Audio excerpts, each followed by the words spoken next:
ৰাজ্যৰ শিক্ষা বিভাগত চলিছে কি সেই খবৰ ৰাখিছেনে শিক্ষা বিভাগে?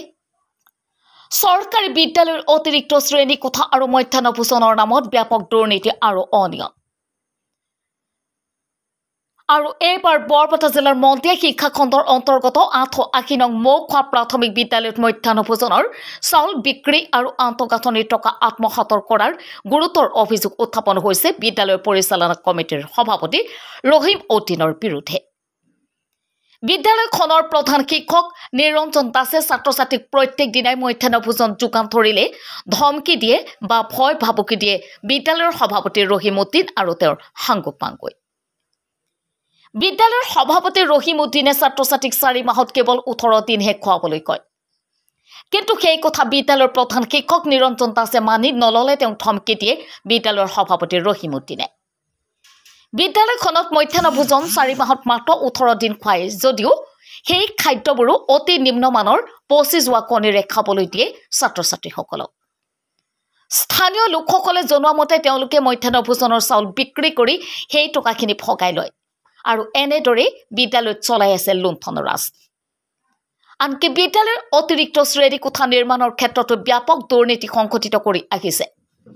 অতি নিম্নমানৰ সামগ্ৰীৰে নিৰ্মাণ কৰিছে শ্ৰেণী কোঠা।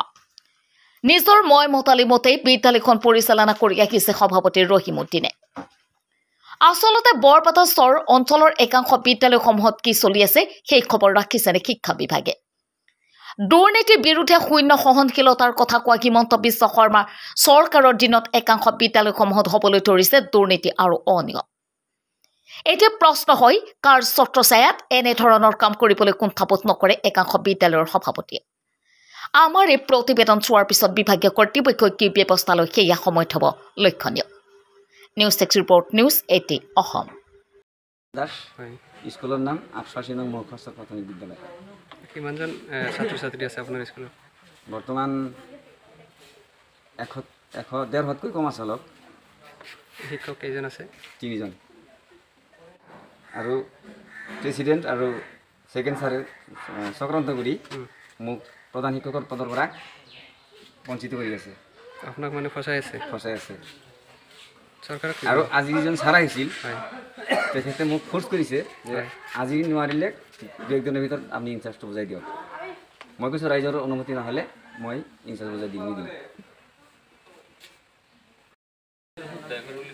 এইটো হ'ল আমাৰ স্কুলখন হ'ল ৮৮ নং মৌখোৱা প্ৰাথমিক বিদ্যালয়।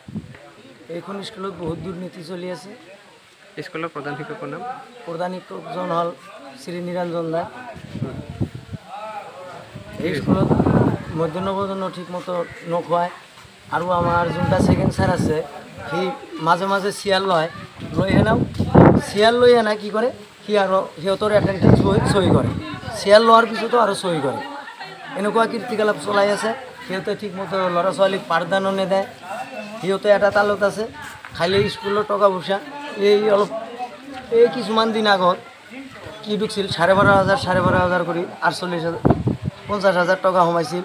সেই টকাখিনিও সিহঁতে প্ৰেচিডেণ্টক লৈ, গাভৰুৱাক লৈ আৰু চাহাবুদ্দিনক লৈ আৰু সদস্য কেইজনমানক লৈ আনে সিহঁতে পইচাখিনি ভাগ কৰি লয়। আমাৰ ল'ৰা ছোৱালীৰ কাম একো কৰা নাই, আন্তঃগাঁথনিৰ কামখিনিও কৰা নাই।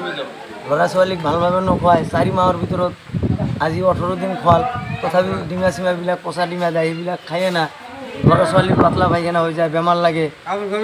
এনেকুৱা আমাৰ পৰিস্থিতি চলি আছে। ইউনিফৰ্ম আজি 24 আৰু 25 দুইবাৰৰ ইউনিফৰ্মত প্ৰেচিডেণ্টে 31,000 টকা কমিশ্যন লৈ আনা আমাৰ ল'ৰা ছোৱালীক ড্ৰেছবিলাক দিয়ে। সেই ড্ৰেছবিলাক ল'ৰা ছোৱালীয়ে পিন্ধিবই নোৱাৰে। পিন্ধি আনা যেতিয়া বহিবা খোজে তেতিয়াই চিলাই টিলাই একদম খুলি যায় হেনা, একদম বেয়া বস্তু হৈ যায়। ল'ৰা ছোৱালী নেংটা বেংটা হৈ যায়। তাৰপিছততো মাষ্টাৰবিলাকে ঘৰত পঠাই দিয়ে যে তোমালোকে এটা কাম কৰক, ড্ৰেছ পিন্ধি আহিবা, ড্ৰেছ পিন্ধি নাহিলে আমি আহিবা নিদিম। কিন্তু ল'ৰা ছোৱালীটো এখন ড্ৰেছ পিন্ধিবই নোৱাৰে। চেৰা ড্ৰেছ আৰু কেনেকৈ পিন্ধিব, ছিঙি যাওঁতো। তাৰপিছত কি কৰে, ল'ৰা ছোৱালী আৰু স্কুলতে অহা বাদ দিয়ে। এনেকুৱা কৰি বহুত ল'ৰা ছোৱালীয়ে কিতাপ হাৰাই থৈ যায়। হেমন্ত ৰংগৰ ধন গাভৰুৱাই আৰু চাহাবুদ্দিন আৰু কানাইলাল চৰকাৰ আৰু ৰহিম উদ্দিন সিহঁতে টকা পইচাবিলাক লুটপাট কৰি আছে। ইয়াৰ লগত আৰু কেইজনমান সদস্য আছে।